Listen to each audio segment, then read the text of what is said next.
முக்கியமான டேக்அவேஸ் என்ன? நீங்க கடந்த தேர்தல்கள்லயும் வந்திருக்கிறீங்க. இப்போ ஒரு மாஸ் கான்டாக்ட் எக்ஸர்சைஸ்ல இருக்கிறீங்க. பலதரப்பட்ட மக்கள பார்க்குறீங்க. இதுல இருக்கிற ஒரு சுவாரஸ்யமான அனுபவங்கள், இதுலேருந்து உங்களுக்கு கிடைக்கக்கூடிய படிப்பினைகள்னா என்ன இந்த பயணத்துல? அதாவது ஆட்சியில் இருக்கின்ற ஆட்சியாளர் மக்கள் என்னப்படி சிறந்த ஆட்சி கொடுத்தா மக்களிடத்தில் அமோகமான வரவேற்பு இருக்கும். அதே நேரத்தில் மக்கள் எண்ணத்திற்கு ஏற்றவாறு ஆட்சி செய்யாமல் இருந்தால் அது வேறு மாதிரியாக மக்களுடைய நிலைப்பாடு இருக்கும். இந்த திராவிட முன்னேற்ற கழகம் ஆட்சி மிக எதிர்பார்ப்போடு இருந்தார். ஆனால் 50 மாத திராவிட முன்னேற்ற கழக ஆட்சியில் மக்களுடைய எதிர்பார்க்கு தக்கவாறு இந்த ஆட்சியில் எந்த திட்டமும் நிறைவேற்றவில்லை. அதற்கு மாறாக இருந்த காரணத்தினால்தான் மக்கள் கொந்தளிப்போடு இருக்கின்றார்கள். நான் இந்த எழுச்சி சுற்றுப்பயணத்தில் நேரடியாக கண்கூட நான் பார்க்கின்றேன். ஒரு எதிர்ப்பாலே இருக்குன்னு பாக்குறீங்களா? நிச்சயமாக எதிர்ப்பு இருந்தா கூட, ஒரு ஆன்டி இன்கம்பன்சி இருந்தாலும் பலமுனை போட்டி இருந்தா அதனது சாதகம் ஆளுங்கட்சிக்குன்னு ஒரு தியரி இருக்கு. இன்னைக்கு ஒரு 4 முனைன்னு பாக்குறோம். எதிர்வாக்குகள் பிரிந்தா பயனாளி திமுக தானே. நீங்க 1990 எடுத்து பாருங்க எப்படி வருதுன்னு. மாறி மாறி வரும். 2016 அம்மா கூட்டணியே வைக்கலையே, வெற்றி பெற்றோம்ல. 16 கூட மும்முனையா போச்சு. அதனால அன்றைய ஆளுங்கட்சிக்கு சாதகமா போச்சு இல்ல. அதாவது நீங்க கூட்டணி சொன்னீங்கல்ல, கூட்டணி பலமெல்லாம் இருக்குங்களா, அப்புறம் கூட்டணி பலம் இல்லாதானே அம்மா நின்னாங்க. சரி, ஆனா எதிர்வாக்கு பிரிஞ்சது இல்ல. அதுக்கு மக்கள் என்ன விரும்புறாங்க, எந்த ஆட்சி வேணும்னு விரும்புறாங்க, அதுக்கு தான் வாக்களிப்பாங்க, அந்த கட்சிக்கு தான் வாக்களிப்பாங்க. பாசிட்டிவ் ஓட்டிங் இருக்கும்னு நினைக்கிறீங்க? அதுதான் இயற்கை. நான் 10 தேர்தல் நின்ட்டேன். கிட்டத்தட்ட 3 நாடாளுமன்ற தேர்தல், 7 சட்டமன்ற தேர்தல். ஃபர்ஸ்ட் 89 ஆரம்பிச்சு ஒவ்வொரு தேர்தலையும் நான் கண்காணிச்சுட்டு தான் இருக்கேன். தேர்தல் களம் எப்படி மாறி இருக்குன்னு நினைக்கிறீங்க? நீங்க நின்ன முதல் தேர்தலுக்கும் இன்னைய தேர்தல் களத்துக்கும் என்ன வித்தியாசம் பாக்குறீங்க? அன்றைய காலம் வேற, இன்றைய காலம் வேற. கிட்டத்தட்ட 89 இன்னைக்கு கணக்கு போடுங்க, கிட்டத்தட்ட 36 ஆண்டு காலம் ஆகிவிட்டு. கரெக்ட். அப்போ 18 வயசான ஓட்டு போடலாம். நாங்கள் இருக்கின்றவர்களாம் முதியவர்களாகிவிட்டார். அப்புறம் 30 வயசுல இன்னைக்கு 66 வயசு ஆகிட்டாங்க. அதுக்கு பிறகு பிறக்கின்ற குழந்தைகளாம் விஞ்ஞான உலகத்தில் பிறகுது. இப்போ நீங்கள் நானும் பேசிட்டு இருக்கிற லைவில் கொடுக்காம. அப்போ இதெல்லாம் விஞ்ஞான உலகம். இன்றைக்கு காலகட்டத்துக்கு தக்கவாறு இன்றைக்கு இளைஞர்கள் சமுதாயம் ஒரு விழிப்போடு இருக்கின்ற சமுதாயம். அதுக்கு ஏற்றவாறு நம்ம இளம் வாக்காளர் ஆட்சி செய்தால்தான் அந்த ஆட்சி விரும்புவாங்க. இளம் வாக்காளர்களை நீங்க மட்டும் இல்ல, திராவிட முன்னேற்ற கழகம் மேலேயும் இந்த பார்வை இருக்கு. இளம் வாக்காளர்கள், இளைஞர்கள் இருபெரும் திராவிட கட்சிகளால ஈர்க்கப்படுறாங்களா அப்படிங்கிற ஒரு கேள்வி இருக்கு. நிச்சயமா அனைத்து இந்திய அண்ணா திராவிட முன்னேற்ற கழகம் ஆட்சி இருக்கின்ற போல இதே புரட்சி தலைவி அம்மா அவர்கள் இளைஞர் இளம் பாசறையை உருவாக்கினாங்க. அதை தொடர்ந்து நாங்கள் அப்படியே கடைபிடிச்சிட்டு வரோம். அது மட்டும் இல்லை, இந்த இளைஞர்களுக்கு மாணவர்களுக்கு அதிகமாக நன்மை செய்த கட்சினா அதிமுக கட்சி, அதிமுக அரசாங்கம் தான். உதாரணத்துக்கு சொல்ல வேணும்னா, ஒரே ஆண்டில் 11 அரசு மருத்துவமனை கொண்டு வந்தாங்க. அம்மா இருக்கும்போது 6 கொண்டு வந்தாங்க.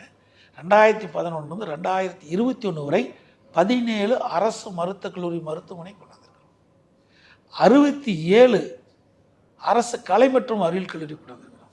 21 பாலிடெக்னிக் கல்லூரி கொண்டு வந்திருக்கிறோம்.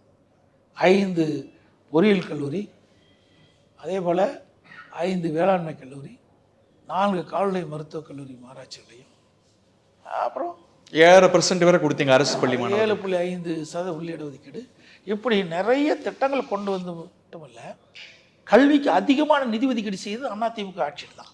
அம்மா இருக்கும்போது தான் அதிகமாக நிதி ஒதுக்கீடு செஞ்சாங்க. கிராமத்திலிருந்து நகரம் வரை ஆரம்ப பள்ளி தரம் உயர்த்து, நடுநிலைப்பள்ளி தரம் உயர்நிலைப்பள்ளி, உயர்நிலைப்பள்ளி தரம் உயர்த்தி மேல்நிலைப்பள்ளி, இப்படி கல்வி கற்புடைய எண்ணிக்கை அதிகரித்தது மட்டும் இல்லை, உயர்கல்வி படிக்கூடிய எண்ணிக்கையும் உயர்த்தப்பட்டது.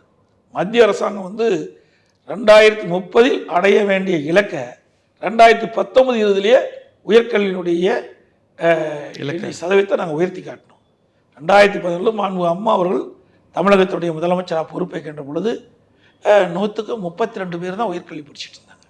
2019-20 கல்வியில் புரட்சி மறுமணிச்சு அதிகமான கல்லூரி திறந்த விளைவு, இன்றைக்கு பட்டப்படிப்பை படிக்கக்கூடிய எண்ணிக்கை உயர்ந்து 100க்கு 54% பேர் படிக்கக்கூடிய நிலை உயர்த்துக்குன்னு சொன்னால் அப்புறம் இளைஞருக்கும் மாணவர்களுக்கும் எந்த அரசாங்கத்தில் நன்மை கிடைச்சிருக்குது? ட்ராக் ரெக்கார்டு இருக்க தான் செய்யுது. ஆனால் அதை தாண்டி இந்த do you capture the imagination of the youngsters? இன்னைக்கு புதியவர்களால் ஈர்க்கப்படுறாங்களா? சீமானால, விஜயால, அவங்களுக்கெல்லாம் நீங்கள் வாக்குகளை இழக்க வேண்டி இருக்குமா? அதாவது மாணவர்கள் இளைஞர்கள் சிந்திக்க வேண்டும். இதுவரை யாரை அவர்களை உருவாக்கியது யார்? இன்றைக்கு ஒரு உச்சபட்ச நிலைக்கு உருவாக்கியது யார்? திராவிட மாடலுங்கிறாங்க. அதிமுக அரசாங்கம்.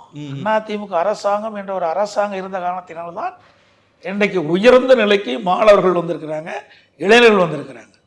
இத்தனை வசதியும் நாங்கள் செய்து கொடுத்த அதிமுக ஆட்சி. அது மட்டும் இல்லை, பள்ளியிலே படிக்கின்ற குழந்தைகளுக்கு விலையில்லா சைக்கிள், விலையில்லா மடிக்கணினி, அவர்களுக்கு சீருடைகள், புத்தகப்பை, புத்தகம் எல்லாம் கொடுத்து அடித்தட்டில் வாழ்கின்ற அந்த ஏழை குடும்பத்தில் பிறந்த மாணவ மாணவி கூட ஒரு நல்ல சிறந்த கல்வி கொடுக்கின்ற ஒரு அரசாங்கம் அதிமுக அரசு. கடந்த ஆட்சி உங்களோடது ரொம்ப சவாலான ஆட்சி. அதுல அரசியல் சவால்கள் இருந்தது, இயற்கை சவால்கள் இருந்தது, உட்சவால், புறச்சவால்னு நிறைய இருந்தது. அதை மீறி நீங்க ஆட்சி செஞ்சீங்க. கடந்த உங்களுடைய ஆட்சியை விட நீங்க மீண்டும் ஆட்சிக்கு வந்தால், அதிமுக மீண்டும் ஆட்சிக்கு வந்தால் அது எப்படி வேறுபட்டிருக்கும்? நிச்சயமாக நீ சொன்ன மாதிரி நான் முதலமைச்சர் பதவியிலிருந்து அந்த 4 ஆண்டு காலம் ஒரு சோதனையான நேரம். முதற்கட்ட கடுமையான பயிற்சி, 2வது கஜா புயல், 3வது கொரோனா. இது 3ஐயும் வென்றுதான் ஒரு சிறப்பான ஆட்சி நான் கொடுத்தேன். அதுக்குள்ள உட்கட்சி பிரச்சனை வேற ஏகப்பட்டது, அதெல்லாமும் சமாளிக்க வேண்டியது இருந்தாலும் கூட சமாளிச்சிட்டோம். இது கொரோனா காலம்ல ஒரு சோதனையான நேரம். கண்ணுக்கு தெரியாத காற்றில் வைரஸ் பரவி மக்களை உயிரை குடித்த காலகட்டம்.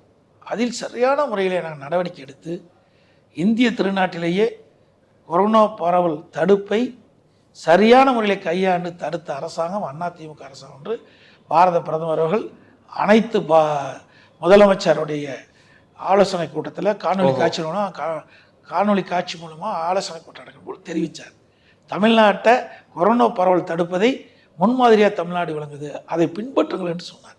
அந்த அளவுக்கு எங்களுடைய ஆட்சியில் திறமையாக செயல்பட்டு விலை மதிக்க முடியாத உயிர்களை காப்பாற்றிய அரசாங்கம் அதிமுக அரசாங்கம். இனி மீண்டும் ஆட்சிக்கு வந்தா என்ன இலக்கு, என்ன விஷயம் வச்சிருக்கீங்க? நிச்சயமாக அனைத்து தரப்பு மக்களும் என்ன எண்ணுகின்றார்களோ என்னப்படி எங்களுடைய அரசு செயல்படும். உங்களுக்கு ஒரு விஷன் இருக்கா இந்த ஒரு இலக்கை செயல்படுத்தணும்? அதாவது ஒவ்வொரு விவசாயிகளுக்கு பல எண்ணங்கள் இருக்கும். தொழிலாளிகளுக்கு ஒரு எண்ணம் இருக்கும். தொழிலாளினா அவர்களுக்கு விருப்பம் இருக்கும். தொழில் முனைகிறவர்கள் அவர்களுக்கு ஒரு எண்ணம் இருக்கும். இப்படி பலதரப்பட்ட மக்களுடைய எண்ணங்களையும் பூர்த்தி செய்கின்ற அரசாக அதிமுக அரசு செயல்படும். நிறைய குற்றச்சாட்டு வைக்கிறீங்க, சட்டம் ஒழுங்கு, கடன், இதெல்லாம் ஒரு பொதுவான பார்வை என்னன்னா, திமுக வந்து அதிமுக விமர்சிக்குது, அதிமுக வந்து திமுக விமர்சிக்குது. ஆனா சதவீதம்னு பார்த்தா எல்லா காலகட்டத்திலயும் ஒரே மாதிரி தான் இருக்கு. இது தவறானது இல்லை. ஊடகத்திலையும் பத்திரிகையிலும் தான் நாங்கள் பார்த்துட்டு இருக்கோம் தினமும். ஊடகத்தை வர செய்தி, பத்திரிகை செய்தி உண்மை செய்தி தானே. அந்த உண்மை செய்தி தான் நான் வெளிப்படுத்திட்டு இருக்கிறோம். எங்கள்கிட்ட அரசாங்கம் கிடையாது புள்ளி உரமாக கொடுக்கறதுக்கு. இருந்தாலும் ஊடகத்திலையும் பத்திரிகையிலும் அன்றாட வருகின்ற செய்தி என்ன? போதைப்பொருள் நடமாட்டம் அதிகரித்து விட்டது என்று இன்றைய முதலமைச்சரே ஒத்துக்கிறார். போதையின் பாதையில் குஜராத்திலேருந்து வருதுங்கிறாங்களே, அதுக்கு பாதையில் செல்லார்கள் சொல்றாங்கல்ல. நான் ஏற்கனவே ஆட்சி பொறுப்பேற்று ஓராண்டு வருகின்ற பொழுதே நான் தெளிவுபடுத்தினேன். ஊடகத்தின் வாயிலாக, பத்திரிகை வாயிலாக தெளிவுபடுத்தினேன்.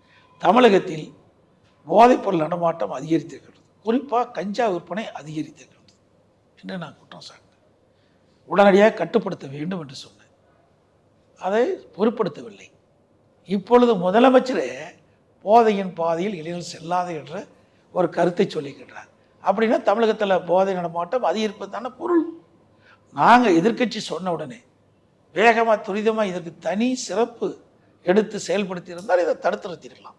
அதிமுக ஆட்சியில் இப்படிப்பட்ட நிலையெல்லாம் இல்லை. நாங்கள் போதைப் பொருளை நடமாட்டம் இல்லை, போதைப்பொருள் விற்பனை செய்தால் கடும் நடவடிக்கை எடுத்தோம்.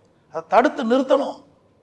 நீங்கள் ஒப்பிட்டு பாருங்கள், அதிமுக அரசாங்கம் இருக்கின்ற பொழுது என்ன நடந்தது, திராவிட முன்னேற்ற கழக அரசு வந்த பிறகு என்ன நடக்குது என்பதை ஒப்பிட்டு பார்க்க வேண்டும். தமிழகத்தில் திமுக ஆட்சிக்கு வந்த பிறகு 50 மாத காலத்தில் சட்ட ஒழுங்கு சந்திச்சிட்டு இருக்குது. அடியோடு சட்டம் ஒழுங்கு சீர்கட்டு விட்டது. நீங்கள் ஒரு 10 நாளைக்கு முந்தி திருவள்ளூர் மாவட்டம் கும்மிடிப்பூண்டியில் ஒரு பெண் ஒரு சாலையில் சென்றுட்டு இருக்கிறாங்க. பின்னாண்டே ஒரு ஆண் போய் 10 வயது மதிக்கத்தக்க சிறுமி தூங்கிட்டு போகிறாங்க. எல்லா தொலைக்காட்சியிலையும் வந்திருக்குது, வலைதளையிலும் வந்துடுது. இன்னும் அந்த குற்றவாளிகள் கண்டுபிடிக்க முடியல. இந்த 2 நாளைக்கு முந்தி அதே திருவள்ளூர் மாவட்டம் கும்மிடிப்பூண்டியில் மீண்டும் ஒரு சிறுமி ஒரு நபர் தூக்கிட்டு போய் பாலியல் வன்கொடுமை செஞ்சுருக்கிறாங்க. இப்படி தொடர்ந்து ஒரே மாவட்டத்தில் இப்படிப்பட்ட சம்பவம் நடக்குதுன்னா அப்புறம் சட்ட ஒழுங்கை இந்த அரசு எந்த அளவுக்கு செயல்படுத்து என்பதை மக்கள் பார்த்து கொண்டு தான் இருக்கின்றார்கள். இதுக்கெல்லாம் 2026 தகுந்த பதிலடி கொடுப்பார்கள் மக்கள். அதிமுகவுடைய வாக்கு வங்கி அப்படின்னு பார்க்கும்போது செல்வி ஜெயலலிதா மற்ற காலங்களில் கூட பெண்கள் வந்து ஒரு பெரிய வாக்கு வங்கி. அது இன்னைக்கு திமுகவுக்கு கணிசமா அவங்களுடைய விடியல் பயணம் இதனால டிரான்ஸ்லேட் ஆயிருக்குன்னு கடந்த புள்ளிவரங்களை பார்க்கிறோம். அது உங்களால ரிவர்ஸ் பண்ண முடியுமா? அவர்கள் வந்து தன்னைத்தானே முதி தட்டிக் கொள்கிறார்கள், வேற ஒன்றும் கிடையாது. மக்கள்கிட்ட பெரிய வரவேற்பு கிடையாது. மக்கள்கிட்ட வரவேற்பு தான் நாங்கள் இவ்வளோ எழுச்சி பயணத்தில் இவ்வளோ பெண்கள் எப்படி வந்து கலந்து கொள்வாங்க? எங்களை வந்து அனைத்து இந்திய அண்ணா திராவிட முன்னேற்ற கழக அரசு வர வேண்டும், ஆட்சிக்கு வர வேண்டும் என்ற அடிப்படையில் தான் நான் 31 சட்டமன்ற தொகுதியிலும் சுற்றுப்பயணம் செய்கின்ற பொழுது அந்த அளவுக்கு மகளிர் அதிகமாக கலந்துக்கிட்டாங்க. ஆமாம், ஒரு பெண் வந்து கூட்டத்தில் பேசிகிட்டே இருக்கும்போது, அண்ணா எப்போ நீங்கள் முதலமைச்சராக போகிறீங்க அப்படின்னா அந்த அளவுக்கு இந்த ஆட்சி மீது வெறுப்பு இருக்குது. தேர்தலை எதிர்நோக்கி கொண்டிருக்கின்றார்கள் மக்கள். எப்பொழுது தேர்தல் வந்தாலும் இந்த ஆட்சி அகற்ற வேண்டும், மீண்டும் அனைத்து இந்திய அண்ணா திராவிட முன்னேற்ற கழக தலைமையில் அமைக்கப்பட்ட கூட்டணி கட்சி வெற்றி பெற்று அதிமுக ஆட்சி அமைக்க வேண்டும் என்று அவள் விரும்புகின்ற காட்சியை நேரடியாக என் கண்ணில் நான் பார்க்குறேன். கூட்டத்தில் ஒரு வேவ் ஆஃப் சேஞ்ச் பார்க்குறீங்க, ஒரு மாற்றத்துக்கான அறிகுறி வருகின்ற போது எழுச்சி. அதெல்லாம் நான் சாலையில் வருகின்ற பொழுதே ஆரவாரம், எழுச்சி, கை காட்டுறவுடைய நிலை, இதையெல்லாம் தான் ஒரு அரசு வருவதற்குரிய அறிகுறி. இந்த பயணம் தேர்தல் வரைக்கும் தொடரும். அது வரைக்கும் நீங்க தொடர்ந்து தொடரும். ஒரு வாரம் அப்படிங்கிறதே நீண்ட காலம் அரசியல்ல. இந்த கூட்டணி கணக்குகள் இதெல்லாம் கடைசி நேரத்துல மாறி வேற உருவம் பெறறதுக்கான வாய்ப்பு இருக்கா? என்னுடைய அனைத்து இந்திய அண்ணா திராவிட முன்னேற்ற கழகம், பாரதிய ஜனதா கூட்டணி, இந்த கூட்டணி அப்படியே இருக்கும். மேலும் சில கட்சிகள் எங்கள் கூட்டணியில் சேருவதற்கு வாய்ப்பு அதிகமாக உள்ளது. க்ளூ மட்டும் 2-3 கொடுத்துருங்க, அப்படியே முடிச்சிடலாம் பேட்டி. என்ன க்ளூ சார்? இன்னும் 8 மாத காலம் இருக்கு தேர்தலுக்கு. 8 மாத காலத்திற்கு முன்பு சொல்லுவது சரியா இருக்காது. அனைத்து இந்திய அண்ணா திராவிட முன்னேற்ற கழகம், நான் ஏற்கனவே சொன்ன மாதிரி பாரதிய ஜனதா அதிமுக கூட்டணி வலிமையான கூட்டணி. மேலும் கட்சிகள் வரும், நிச்சயமாக வந்து இந்த பலம் பத்தாது அப்படிங்கிற ஒரு பொருளும் வருது திமுக. எங்களுடைய கருத்து, திராவிட முன்னேற்ற கழக ஆட்சி அகற்றப்படும், மக்கள் வர திமுக ஆட்சி அகற்றப்படும். அந்த எண்ணம் உடைய கருத்துடைய கட்சிகள்லாம் ஒன்றாக இணைந்தால் இன்னும் எளிதாக இருக்கும் என்றுதான் நான் என்னுடைய கருத்து. நெகட்டிவ் லிஸ்ட்ல அதுல யாரும் இல்லை.